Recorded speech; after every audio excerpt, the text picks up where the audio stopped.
Good morning students. Hindi की कक्षा में आप सबका स्वागत है। आज का सुविचार सुनिए। परोपकार करने से मन खुश होता है।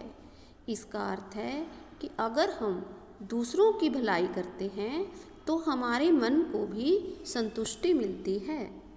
अब आप अपनी नवभारती बुक का लेसन नंबर 15 ओपन कर लीजिए। पिछली वीडियो में हमने इस कविता की रीडिंग की थी और पेज 93 का अभ्यास कार्य भी किया था और आपने भी यह कविता अच्छी तरह से याद कर ली होगी। अब हम पेज 94 और 95 का अभ्यास कार्य करेंगे। इस कविता का नाम है वर्ष गीत और इस कविता में साल के हर महीने की अलग अलग विशेषताएं बताई गई हैं। बॉक्स में दिए गए र के रूपों का सही प्रयोग करके शब्दों को दोबारा लिखिए।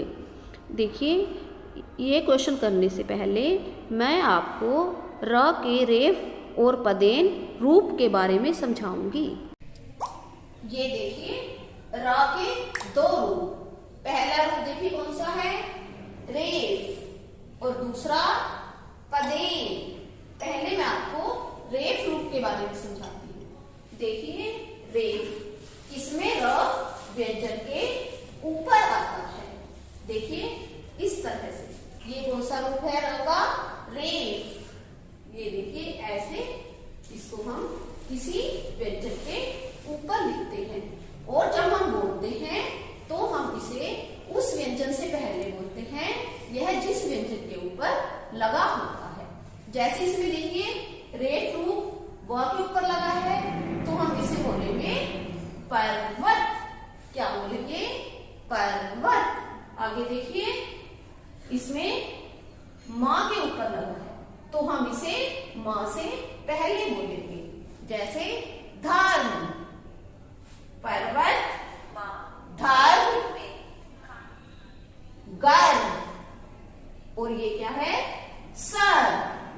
तो इस तरह से हम र के रेफ रूप का प्रयोग करते हैं। उसके बाद है पदेन। इसमें जो र है वो किसी व्यंजन के नीचे लगाया जाता है। ये देखिए, देखिए इस शब्द में प के नीचे र लगा हुआ है। ये है पदेन रूप और इसको हम बोलेंगे प्र। ये शब्द बना प्रमुख। अब देखिए, ट और ड के नीचे पदेन रूप इस तरह से लगता है। इसे हम बोलते हैं ट्रक, ड्रम।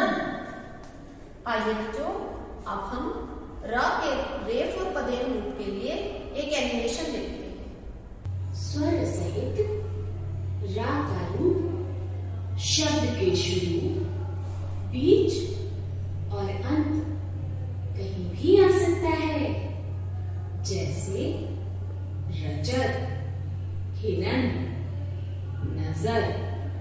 जब र स्वर रहित बोला जाता है तब वह अगले वर्ण के ऊपर लगता है, जिसे रेफ कहते हैं। जैसे पर्व, अर्थ, र जोड़ व, र जोड़ थ। जब व्यंजन के बाद र आता है तब वर्ण के नीचे लगता है, जिसे पदेन कहते हैं। जैसे प जोड़ र, प्रणाम, ग जोड़ र, ग्रह, ट जोड़ र, ट्रक। अब हम दिए गए शब्दों के साथ र के सही रूप का प्रयोग करते हैं। सबसे पहले देखिए स द, इसके साथ हम र कहाँ लगाएंगे, सद। बोलकर देखिए सद। तो इसमें हमने द से पहले र बोला है, इसलिए हम इसे द के ऊपर इसका रेफ रूप प्रयोग करेंगे, सद। नेक्स्ट देखिए अप्रैल। बोलकर देखिए प्र, हमने क्या बोला है, अप्रैल। तो हम इसे प के नीचे लगाएंगे। ये र का पदेन रूप है।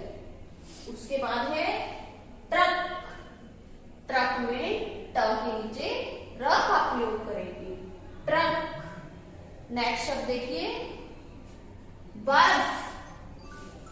बर्फ में फ के ऊपर र लगाएंगे। नेक्स्ट देखिए मार्च, उसके बाद है प्रसन्न। अब आप पेज 95 ओपन कर लीजिए।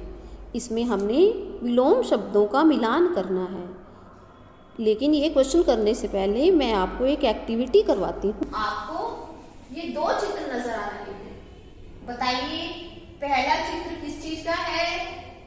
यस, सेब का, और दूसरा नींबू का। तो आप मुझे बताइए सेब कैसा होता है? मीठा, और नींबू कैसा होता है? खट्टा। अब दोबारा से एक और चित्र देखिए, ये देखिए। इन चित्रों से आपको कौन से भाव स्पष्ट हो रहे हैं? एक चित्र से, पहले चित्र से खुशी का भाव, यस, और दूसरे चित्र से उदासी का भाव। तो हमने कौन से दो शब्द सीखे? खुशी और उदासी। आप देखिए आपको दो पतंगे नजर आ रही हैं।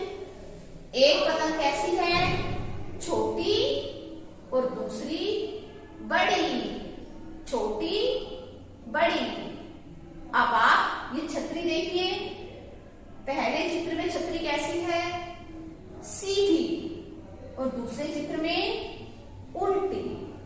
इस तरह बच्चों जो अभी हमने शब्द बोले हैं, जैसे मीठा, खट्टा, खुशी, उदासी, छोटी, बड़ी, उल्टी, सीधी, ये शब्द एक दूसरे का उल्टा अर्थ बता रहे हैं। तो जिन शब्दों से हमें उल्टे अर्थ का पता चलता है वो होते हैं विलोम शब्द। आइए अब हम अपना बुकवर्क करते हैं।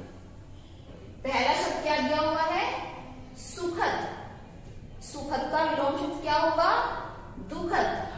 सुखद का मतलब है सुख देने वाला, और दुखद का मतलब है दुख देने वाला। हल्का, भारी। इसका आप नंबर लिखकर मिलान करेंगे। जैसे दुखद के आगे नंबर 1, भारी के आगे नंबर 2। फूल, फूल का विलोम शब्द क्या होगा? कांटा। सर्दी, गर्मी। उष्ण, शीत। देखिए उष्ण का अर्थ होता है गर्म, और शीत का अर्थ क्या होता है? ठंडा। छोटा, बड़ा। अब नेक्स्ट क्वेश्चन देखिए, सुनिए और बताइए।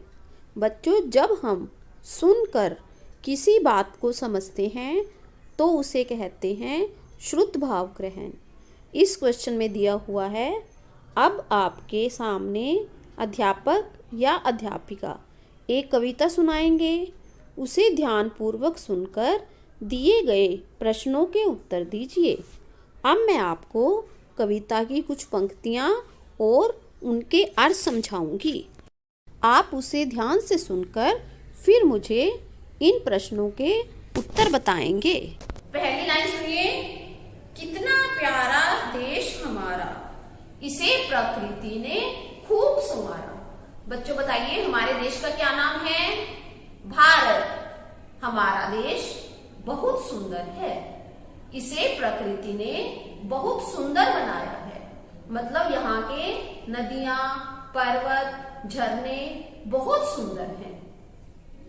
हम इसके गुण गाएंगे, धरती को स्वर्ग बनाएंगे। हम अपने देश का गुणगान करेंगे और अपनी धरती को स्वर्ग की तरह सुंदर बनाएंगे। सिर पर मुकुट हिमालय है, देश नहीं देवालय है। देवालय का अर्थ क्या होता है? मंदिर। हमारे देश के इसमें बताया गया है सिर पर मुकुट हिमालय है। हमारे देश के उत्तर में हिमालय पर्वत है। यह हमारा देश नहीं है बल्कि मंदिर के समान है।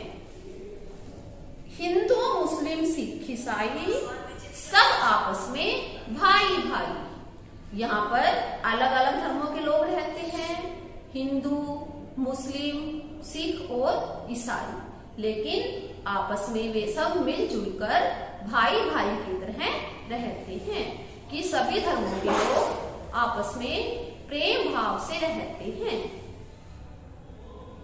हम में है अलगाव नहीं, नहीं कोई बिखराव नहीं। अलगाव का मतलब है कि हम अलग अलग धर्मों के हैं, लेकिन फिर भी एक दूसरे में कोई भिन्नता नहीं है, कोई एक दूसरे से अलग नहीं है, सभी लोग मिलजुल कर रहते हैं। देश हमारा न्यारा है, प्राणों से भी प्यारा है। न्यारा मतलब अलग। हमारा देश संसार के सभी देशों से अलग है कि यह देश सबसे सुंदर है और हमें अपने प्राणों से भी प्यारा है। हम देश के लिए अपने प्राण भी दे सकते हैं। आप बताइए हमारा देश कैसा है? तो कविता के आधार पर क्या उत्तर बनेगा? हमारा देश प्यारा है। तो इसके लिए हम उत्तर क्या लिखेंगे? प्यारा।